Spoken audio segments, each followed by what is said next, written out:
예, 지금까지 벡터에 대한 기본 개념을 익혔습니다. 그 벡터에 대한 정의 그리고 관련된 주요 수학적인 정리를 우리가 공부했고요.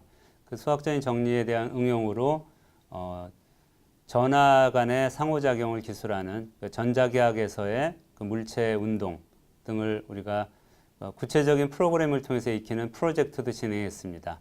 그 쿨롱 다트라는 제목의 프로젝트인데 그걸 통해서 우리가 어떤 식으로 벡터에 대한 내용을 구체적으로 수식 또는 방정식으로 바꾸고 그것에 대한 이해를 도왔습니다.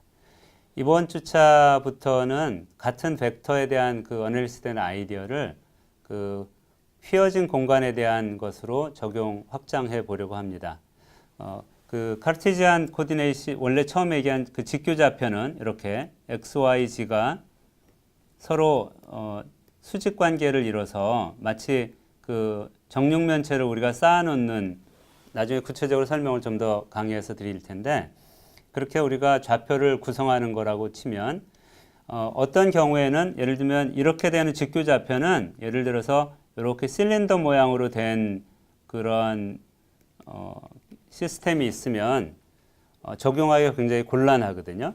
왜냐하면 이 어떤 점에서는 이게 요점에 대한 것을 우리가 아는데 이게 직교좌표로는 그 정확하게 어떻게 하나의 점으로 쉽게 표현이 되지 않고, 더 큰 것은 이렇게 되는 경우에 이 녀석이 뺑 도는 것이 일종의 원이기 때문에 그 원을 우리가 포함하는 좌표를 도입을 하면 훨씬 더 쉬울 수 있습니다.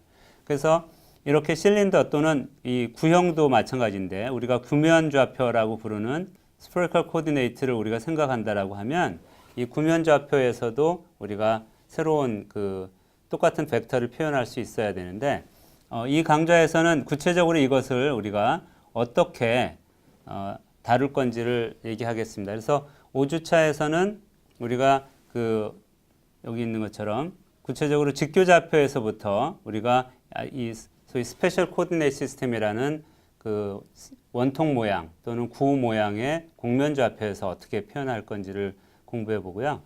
예, 6주차에서는 앞서 다룬 이 스페셜 코디네이트의 구체적인 예로 이 실린더 그리고 스피어에서의 곡면 좌표를 다루는 내용을 진행하겠습니다.